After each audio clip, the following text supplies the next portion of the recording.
bakit. Misyon natin mahanap ang sagot sa mga bakit.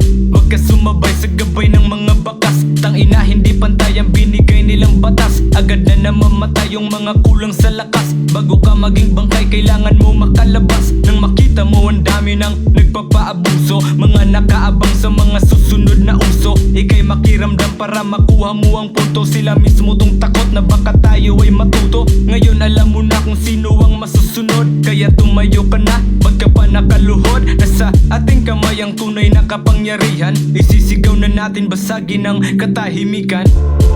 Wag ka sumabay sa ikot, dapat alamin mo ang mga pasikot-sikot. Wag ka sumabay sa ikot, dapat alamin mo ang mga pasikot-sikot. Hey! Wag ka sumabay sa ikot, dapat alamin mo ang mga pasikot-sikot.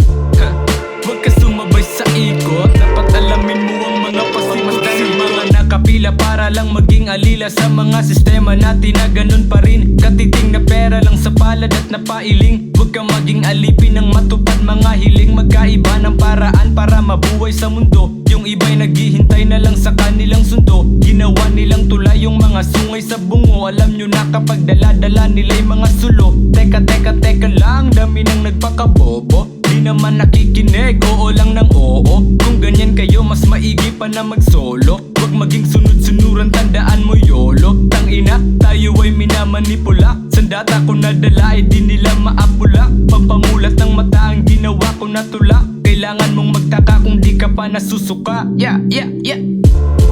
Huwag ka sumabay sa ikot,